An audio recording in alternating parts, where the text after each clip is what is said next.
उसके चलाएंगे कहाँ इतना दूर, और सो गए लोग वहाँ पे।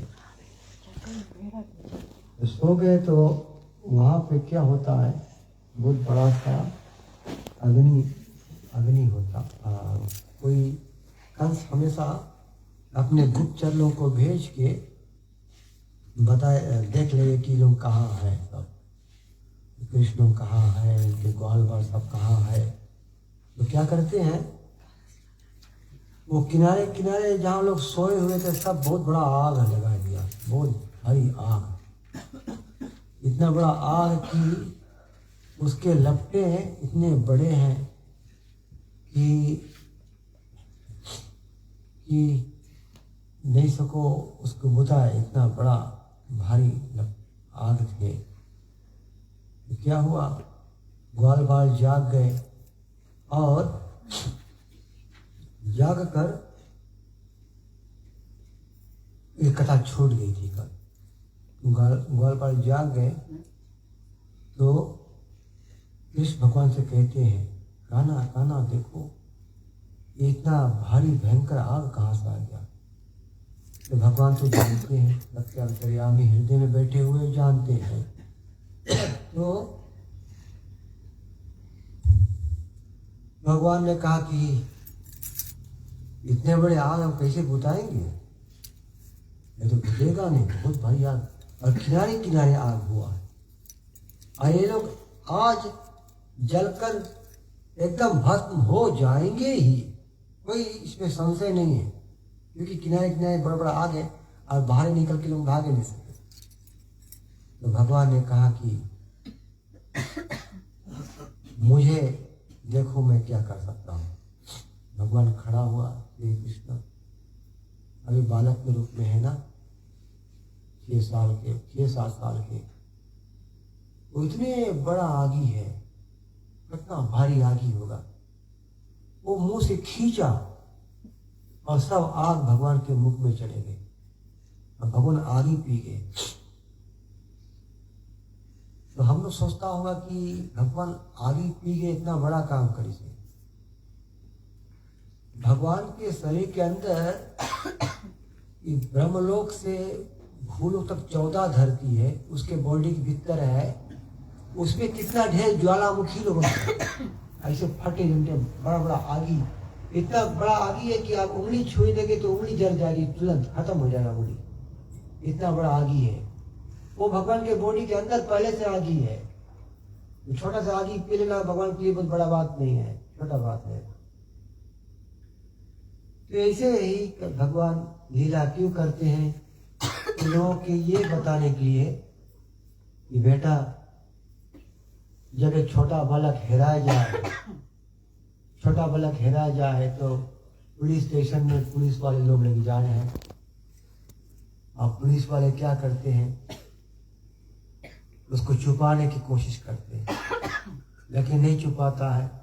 तो पुलिस वाले पूछे बेटा से कि तुम कौन चीज चाहता है, तो बेटा बोलता है कि मैं अपने पिताजी के लिए रो रहा हूँ, मुझको पिताजी से मिला दो, मेरा रोना समा।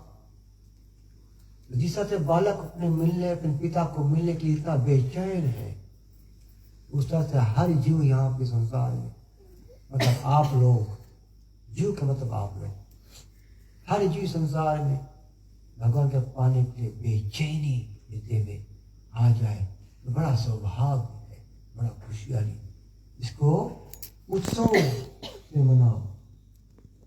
इस तरह से भगवान लीला करते रहते हैं। एक समय क्या हुआ कि भगवान कृष्ण थे द्वारका में, तो द्वारका में 16,108 रानियां के साथ मैं इस लीला को करूंगा। कैसे नारद मुनि गिरा घूमे कि चलो देखो भगवान कैसे भी जल्दी जल्दी शादी, कैसे 16,108 रानियां, इन रानियों को कैसे रखी हुई, चलो देखो। नारद मुनि गए देखे, तो हम उसकी कथा अलग रहेगी, तो सुनने के लिए आप आइए, कल करते हैं।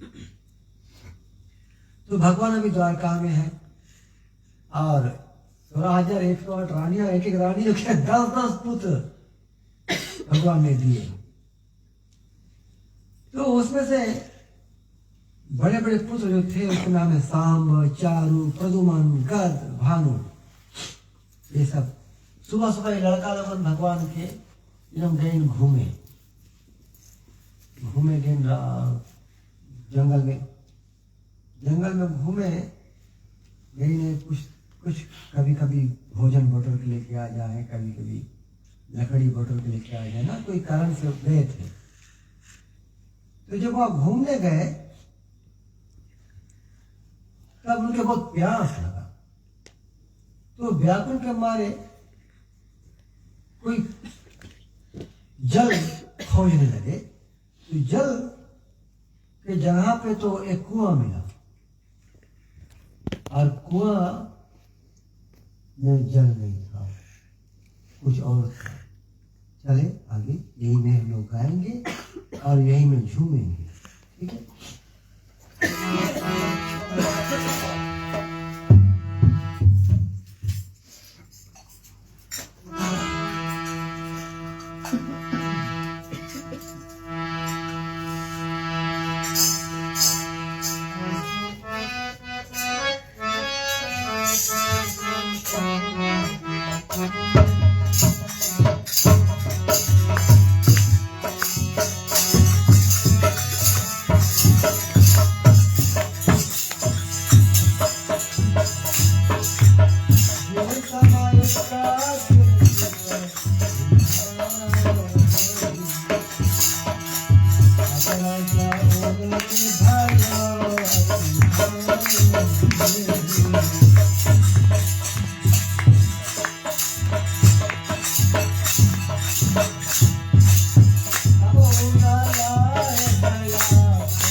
तो कुआं में क्या देखते हैं, गिरी समा, गिरी के मतलब पहाड़, गिरी समान पहाड़ के समान एक गिरगिट निहारी, गिरगिट लोग देखा, निहारी, निहारा।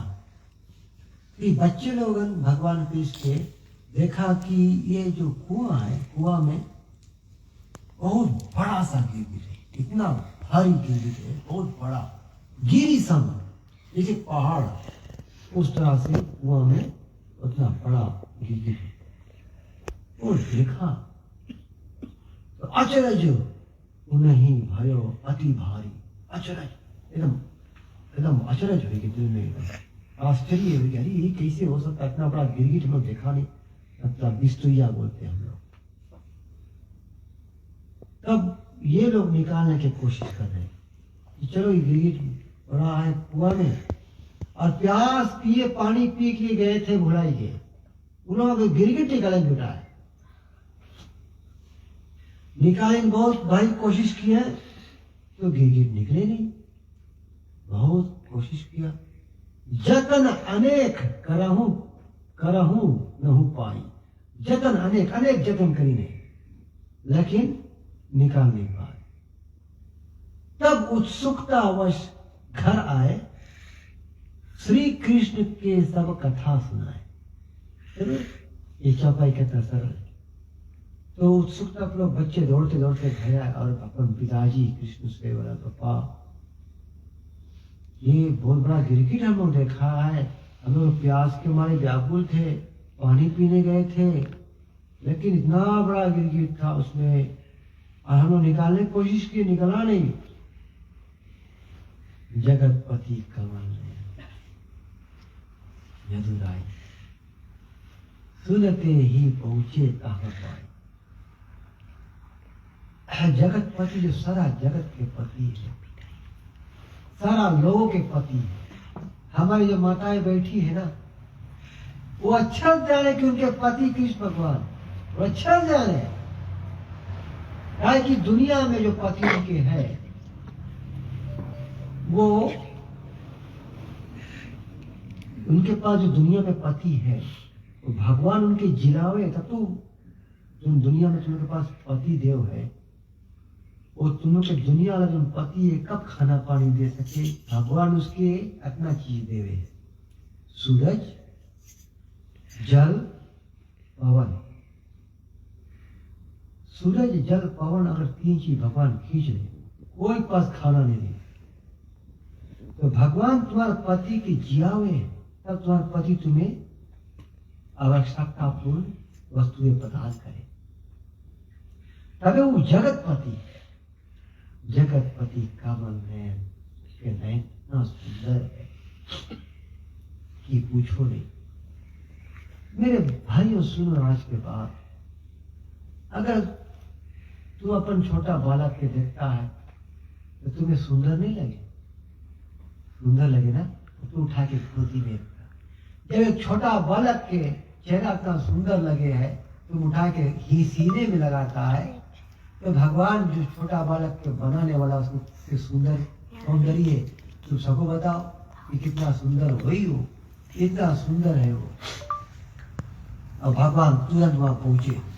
चलो बच्चों, हम देखे कौन बड़ा गिरगिटाई से बड़ा।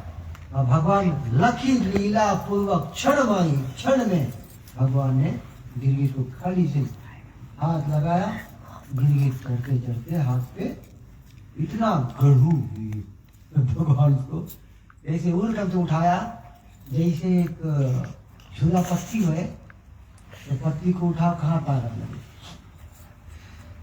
लेकिन दोहा में कौन सी बोले? परसत।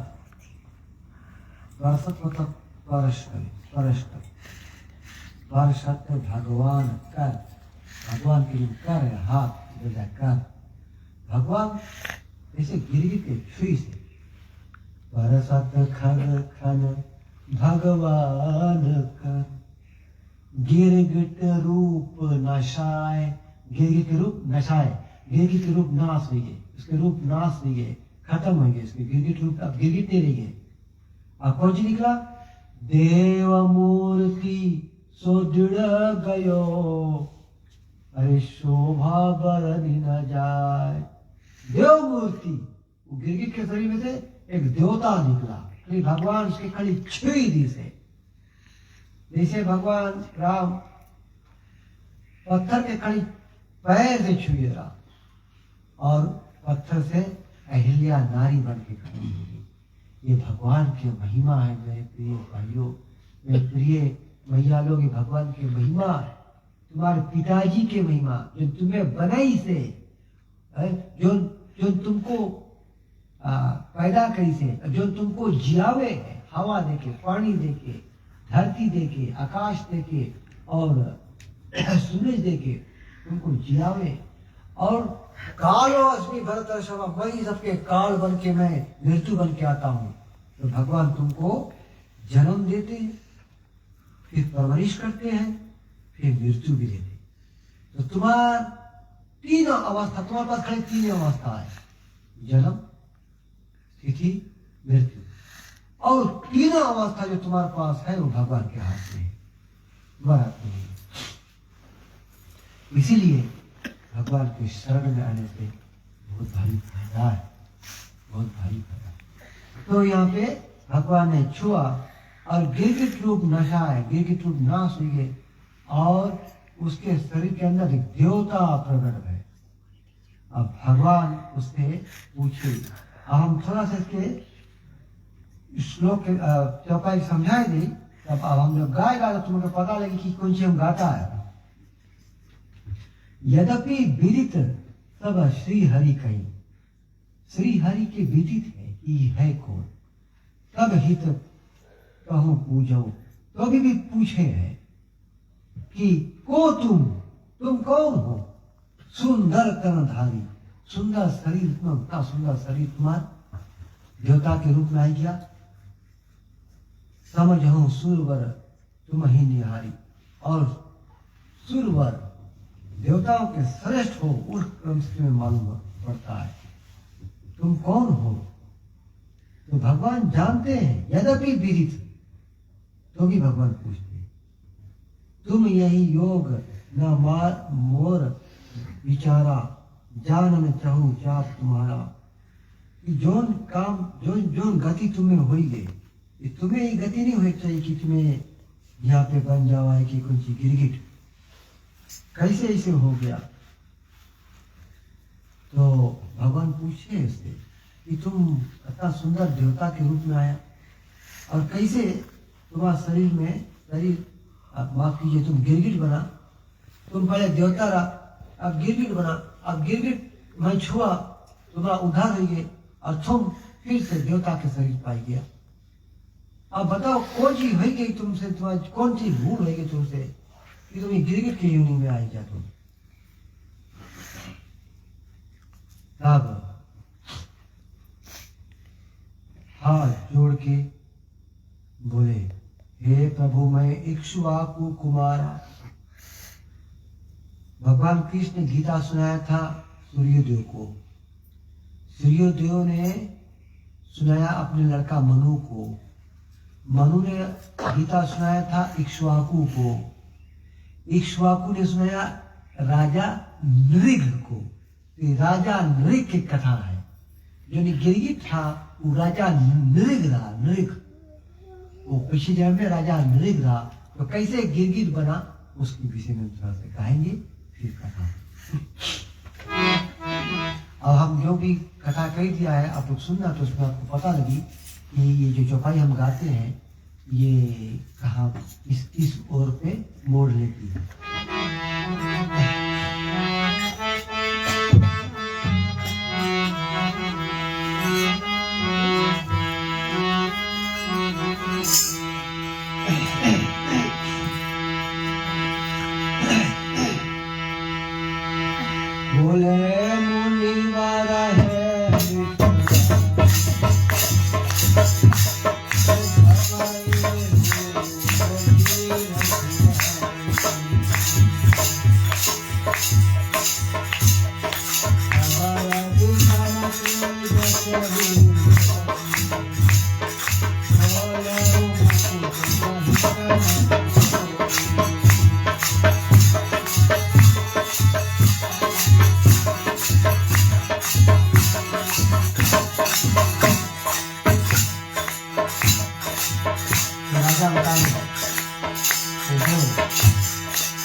हे प्रभु मैं इक्ष्वाकु को मारा।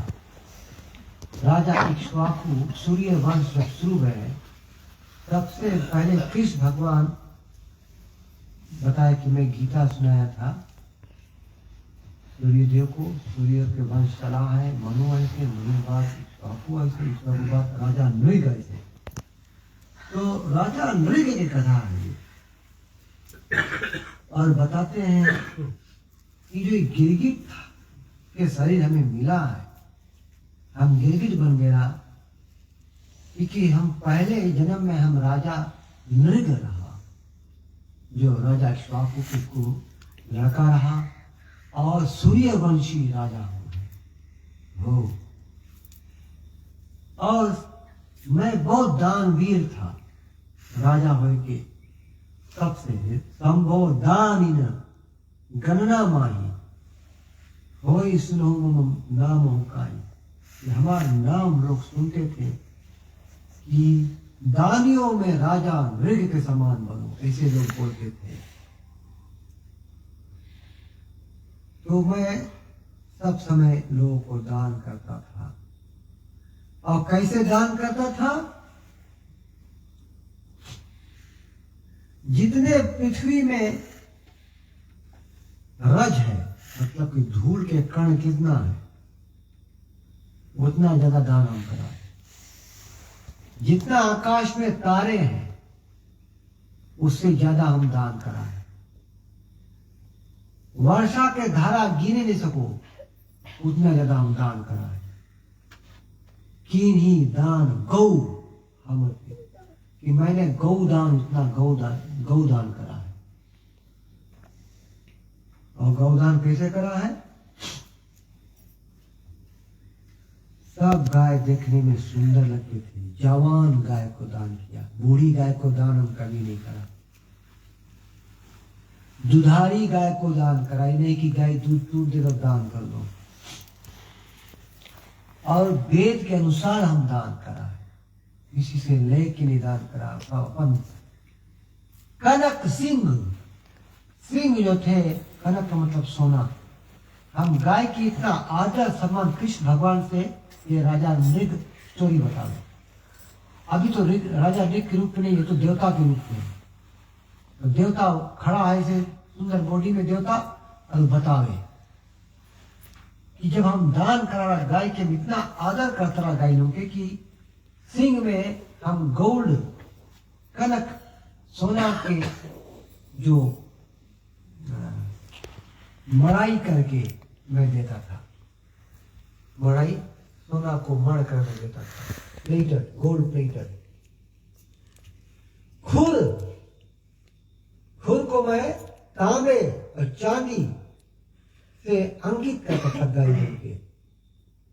और जब मैं देता था तो पीला कपड़ा, सुंदर सजावट कपड़ा जिसमें तरह तरह के फूल गुथे हुए थे, मैं गाय के ऊपर इतना आदर सम्मान करके गाय लोगों के दान करता रहा। और जो भी गाय के दान करा, हम माला पहना के दान करा। तो अच्छा, इतना भाई तुम दान करा, बड़ा भाई दान दे, तब गिरगिट कैसे हो गया? तो इतना भाई पुण्य काम करा, बोले आगे कर पाएंगे।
मैं गाय को बहुत आदर सम्मान से दान करता था, क्योंकि गाय हमारी माँ जैसी है। गाय, धरती मैया, अपनी मैया, इनको एक ही बराबर माना जाता है। गौ माता है, उसको बहुत आदर सम्मान से दान किया जाता है। तो मैंने खाली गाय नहीं दान करा है प्रभु ने और कौन सी दान करा था। मैं धरती दान करा, मही, तिल, मैं तिल के पहाड़ को दान करता था। स्वर्ण, मैं सोना को दान करता था। रत्न, तरह के ज्वेल्स में दान करता था। वसन, कपड़ा को दान करता था। रथ को दान किया मैंने, दान किया, यज्ञ कराया, कुआं बनवाया और तालाब बनवाए, ताकि हमारे प्रजा मेरे संरक्षण में सुखी रहे। इन्हें कि तुम पहुंच जाओ, इलाज कराए तो 4 घंटा बैठेगा तब इलाज मिले। ये जो राजा है तो प्रजा को बहुत देखभाल करते हैं। तो क्या हुआ, एक बार जब मैं दान कर रहा था तो जो पहले मैं गौ के दान कर दिया रहा, गाय लोग के जो पहले दान कर दिया रहा, ढेर के गाय तो मैं पहले से दान कर दिया था। उसमें से एक ब्राह्मण के गाय फिर लौट के आए कि हमारे गाय के झुंड में मिल गई। क्योंकि गाय गैया लोग में प्रेम भाव रहता है ना, चौबा में प्रेम भाव रहेगा तो अपन संगी साथी तो चौबा खोजा करे। तो एक गाय राजा ने दान पहले से कर दिया था, लेकिन वो गाय अनायास रात्रि में चुरा के आए कि फिर राजा के गौ की टोलिया में आई। अब राजा कुंजीगढ़ से जब दान करने के बारी आई तो वही गाय जो पहले दान कर दिया था, अब राजा तो जाने नहीं है कि वही गाय फिर लौट के आई से, दान किया हुआ गाय फिर लौट के आई है। वो दान किया हुआ गाय राजा फिर भूल में दान कर दे। तो जब ये व्यक्ति जो दूसरा ब्राह्मण ये गाय को ले जा रहा था तो रास्ते में गाय का जो असली ऑनर था वो तो जान के कि हमारी गाय है, तो जाए के बोला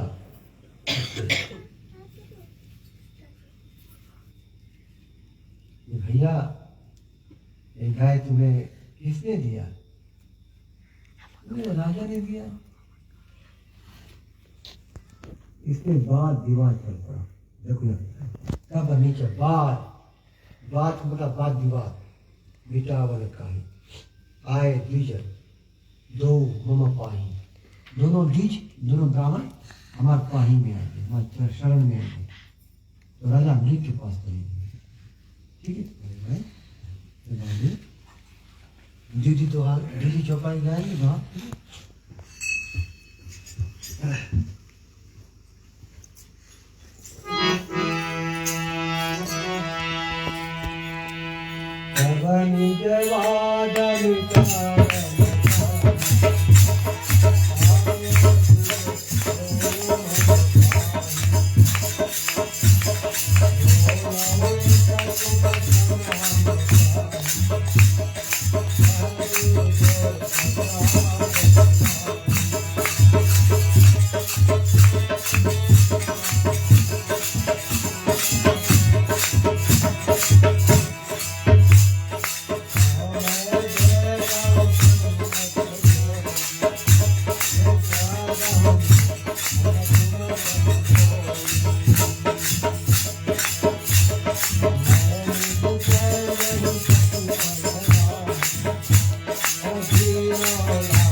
तो ये दोनों झगड़ा किया आपस में, ये मेरा गाय है। एक ब्राह्मण बोले हमारा गाय रहा, पहले राजा में दान में दे दिया रहा, इन्हें नहीं हम राजा से लेके आए ये गाय, हमें भी राजा अभी दी थे, कभी कभी लेके जाता। अरे ये गाय पहले से राजा दान कर दी थे मुझको, अब राजा गलती किया है। तो दोनों क्या किए, आए द्विज दो मम पाही, मेरे शरण में दोनों आएंगे। तो राजा को सब बताया ये सब बात, राजा तुमसे बड़ा गलती हुई है। तो राजा ने कहा कि देखो हम तो जान के ये करा नहीं है, रात की तो वैसे भी गाय लोगन कोई के दान कर देता है तो लोग आएंगे नहीं। राजा तुमसे गलती हुआ है, तुमको चाहिए उतना ढेर गाय है। राजा एक एक गाय के कैसे से पहचाने, लेकिन कृष्ण अपन गाय के पहचानता था।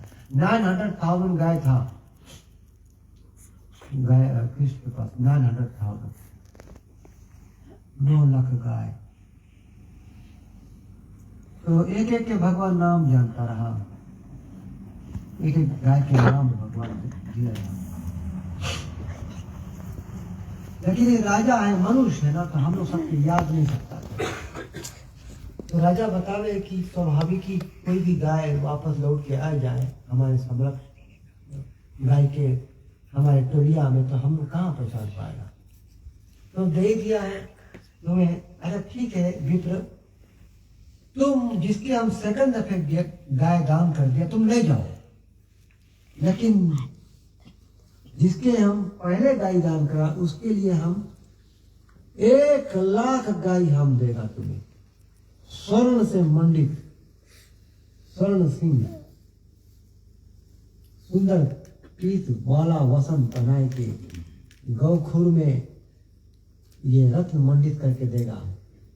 इतना आदर सम्मान से 100,000 दीन हो लाख गौ ते ही काही, मैं लाख गाय तुम्हें दूंगा इसके बदले पे, पर तुम इसके दे दो।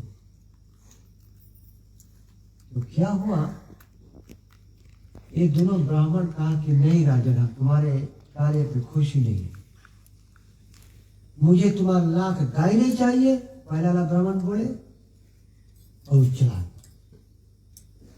मुझे कुछ नहीं चाहिए, मैं जाता हूं। और ब्राह्मण रूठ गए। ब्राह्मण पहले लोग भक्त रहे, ब्राह्मण बहुत बड़ा भक्त, तो कोई रकम के नशा पान नहीं करते थे और कर्म कांड में नहीं फंसे रहते थे, वे हमेशा भक्ति का उनको वो ब्राह्मण के बात करा जाए। अब पहला ब्राह्मण गुस्सा के चले गया। अब दूसरा ब्राह्मण के चाहिए गाय ले जाओ, वो भी गाय छोड़ के चला गया। नहीं प्रभु, अब हम ये भी गाय नहीं सकता ले जाए, तुम रखो। अब दोनों ब्राह्मण गौ माता के निहत्ता छोड़ के चला गया। ये भी उनके साथ ये अपराध हुआ कि गैया मैया को ऐसे नियता छोड़ कर नहीं जाओ, एक ना मांगो लेके जाओ, उसके ना आदर सम्मान करो। राजा को देके चलेंगे।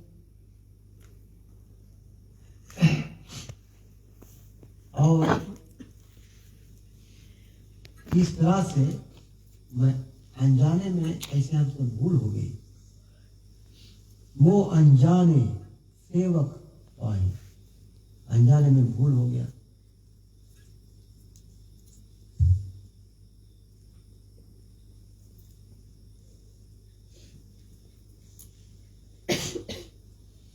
तब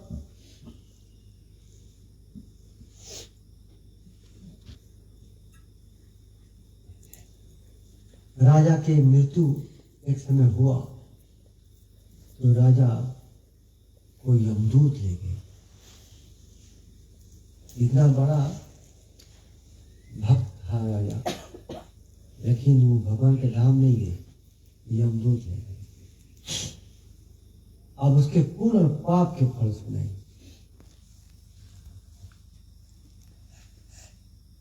क्योंकि जो राजा नृक था भगवान के तरफ से दान नहीं करता, वो दान करता रहा अपन ने आपको कर्ता मानता रहा कि मैं ही कर रहा हूं। तब वो कर्म कांड में जिंदगी दी गई, किसके फल की इच्छा कि हम दान करेगा तो हमें फल मिले। तो वो कर्म कांड में आ जाए और उसके प्रतिक्रिया पुण्य और पाप के फल यमदूत और यमराज होंगे। लेकिन कोई व्यक्ति यहाँ के कथा करे है, उसके कुछ चाहिए नहीं, उसकी हृदय में, मैं भी यहाँ कथा करने आया, मेरे हृदय में कोई चाहिए नहीं है कि हमें तुम्हें कुछ देना नहीं,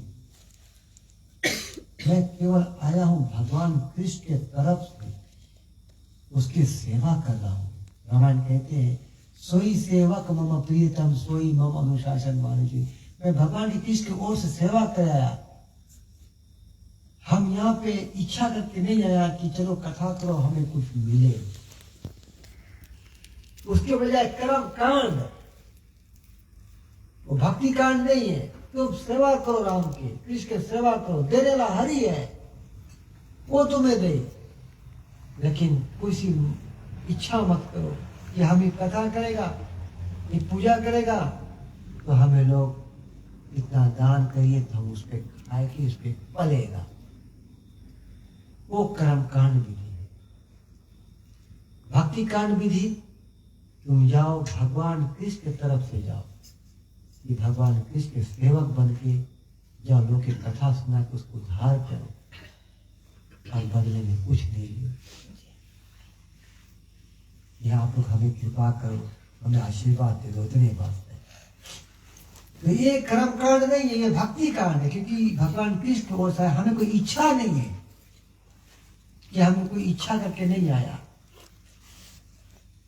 तो ये राजा की इच्छा था कि हमें, हम ज्यादा दान करेगा तो हमें बहुत बड़ा फल मिले। कभी भगवान के दर्शन करी से अभी भी दर्शन करे, अभी भगवान के सामने खड़ा है, लेकिन तो भी इसके वैकुंठ धाम नहीं मिला। उसके कहा मिला? स्वर्ग में। उसने आगे देखे कि कैसे यमदूत उसको ले जाते हैं।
देवताओं को बनाने वाले भगवान, तो भगवान के सामने जब खड़ा हुआ जाए तो भगवान के कैसे एड्रेस करा जाए, कैसे संबोधन करा जाए?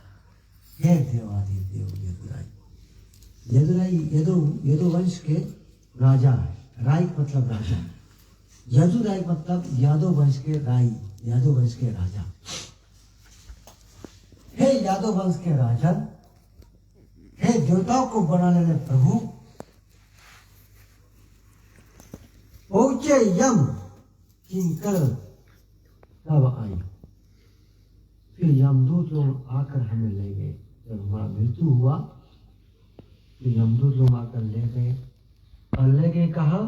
यमराज के पास। यमदूत तो यहाँ से लेके जाए, यमराज फिर वहां पे बैठा है और फैसला सुनाए, उसके पास आ दीजिए।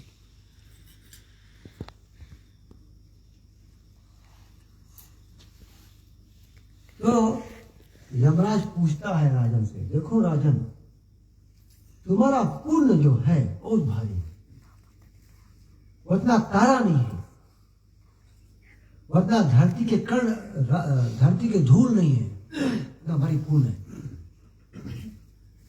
उतना आकाश में तारे नहीं है, उतना जल जब वर्षा हुए उतना बूंद नहीं सको गिरना, जैसे बूंद जल वर्षा के बूंद नहीं सको गिरे, वही रकम भगवान के पुण्य, माफ कीजिए, राजा के पुण्य नहीं सको गिने। तो फिर तो पुण्य बोल जाता है। लेकिन तुम जब गौ दान करा था उसके प्रति ब्राह्मण रुष्ट हो गए। ये ब्राह्मण के रुष्ट होने से तुमको पाप लग रहा है। तो हमें बताओ राजन कि तुम पुण्य के फल बड़े मांगता कि पाप के फल बड़े? है नृप, पाप पुण्य दो माई, भोगन प्रथम चाहत किमिकाई। कि प्रथम कौन सी भोगे मांगता? भोग प्रथम।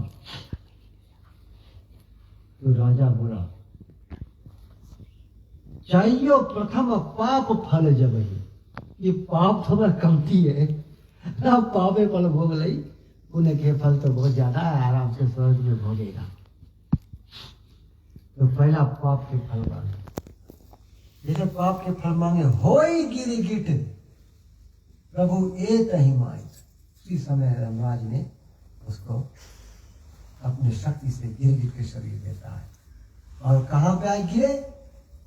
गिरत मही। मही मतलब क्या?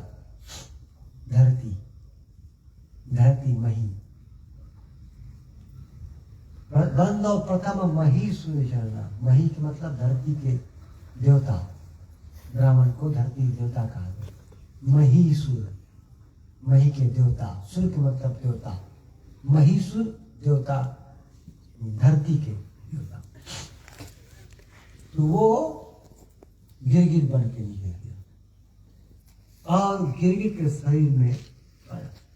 हे केशव, मैं आपका दास हूं और ब्राह्मणों का भक्त हूं। आप परम उदार हैं। आपके दर्शन से, आपके छूने मात्र से मेरा गिरगिट शरीर खत्म हो गए और मैं देवता के शरीर पा गया।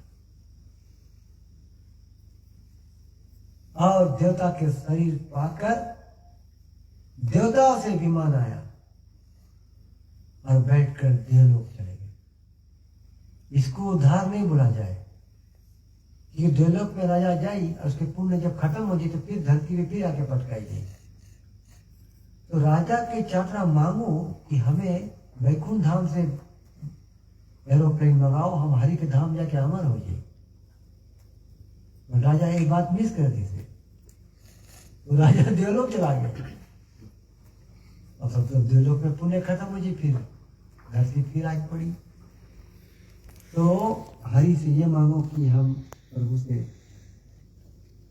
भक्ति पाकर, चरण में शरण पाकर हरि के धाम में। आज की कथा को हम अपनी अनुवाद को खत्म करते हैं और भगवान भी बताते हैं आगे चल के कि ब्राह्मण के हमेशा आदर सम्मान करो और ब्राह्मण के धन नहीं ले। और ब्राह्मण को भी सोचना चाहिए कि कुछ मिले तो हरि के सेवा में लगाकर तब ग्रहण करो।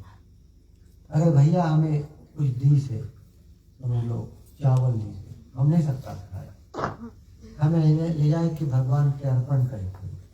रामायण कहते हैं प्रभु निवेदित भोजन कर ही प्रभु प्रसाद पट भूषण धरे, प्रभु के निवेदित करके भोजन करेगा तो भगवान के हम बनाएगा प्रभु के नाम से, प्रभु के तरफ से दान आगे से। और ये चावल है भात बना लेगा, प्रभु ने आलू दिया तो आलू से काट के में और चना मिला के, आलू चना और पनीर मिला के बनाया तवा सा तरकारी। अब चारों से खाना नहीं खाया तो खाई नहीं गए खाना, चले तरकारी होता है, खाए बहुत दिल है बट रुका है, ये बीमार ना, तो बनाकर उसको भोग लगा दो भगवान। तो जो दान दी से उसके पुण्य फल नहीं मिली, कर्म कांड फल नहीं मिली, उसके निष्काम कर्म निष्काम भक्ति फल मिली उसकी, और हरि के धाम चला गई, क्योंकि वो उसके जो वस्तु है हरि के शरण में शरण, और उसके प्रतिफल उसके मिले। ऐसे अगर समझ लो प्रभु हमें दी से और हमने जाके कहीं खा ही लिया बड़ा भगवान के नहीं तो तुम्हें कहीं पुण्य फल मिले। और अगर तुम हमें दिया और हमने जाके हरि के चरण पे चढ़ाया तो तुम्हें पुण्य फल नहीं मिले, तुम्हें स्वर्ग नहीं जाएगा, तो स्वर्ग से ऊपर जाएगा, हरि के धाम वो तो अमर हो जाएगा। ऐसे विधान है गीता के, भागवत के विधान है,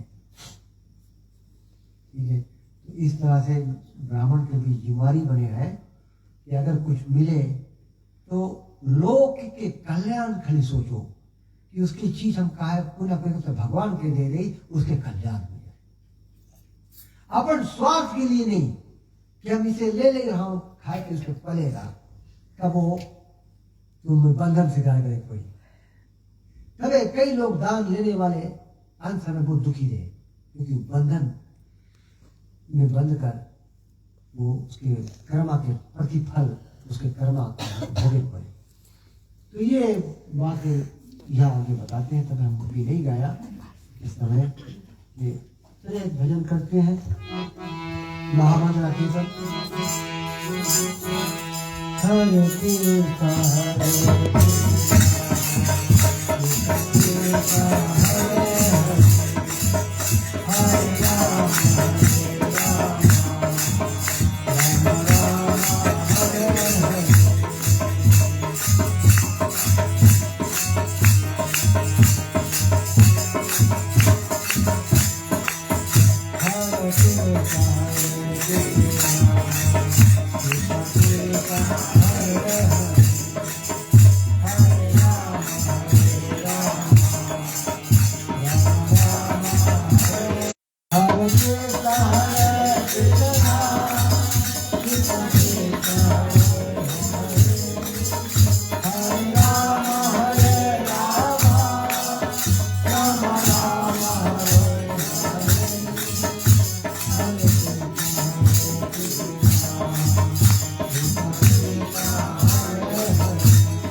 प्रार्थना के बाद हम समाप्ति पे आएंगे। मंत्रहीनम क्रियाहीनम भक्तिहीनम देवे परिपूर्णम तदास्तु आवाहनम न जनामि विसर्जन पूज्य सेवन जनामि क्षमतां परमेश्वरा। हे कृष्ण करुणा सिंधु दीन बंधु जगतपते गोपेश गोपिका कांत राधा कांत नमस्ते तप्त कंचन गौरांगी राधे वृंदावनेश्वरी विश्वभानु सुदेवी प्रणमामि हरिप्रिये। हे गणपति बाबा, हे माता मणिमन, हे राधे कृष्णा, हे सीताराम, तुम्हारे चरणों में कोटि कोटि प्रणाम हो, कोटि कोटि प्रणाम हो। दया करो हमारे जितना भी जीव यहाँ पे पदार्पण किए कथा, उनके कथा का भक्ति फल प्राप्ति हो, उनके सदगति हो, उनके अच्छे भक्ति प्राप्ति हो, सुखमय जीवन हो। एक प्रार्थना तुम्हारे चरणों में भेंट करता हूँ प्रभु, दया करो।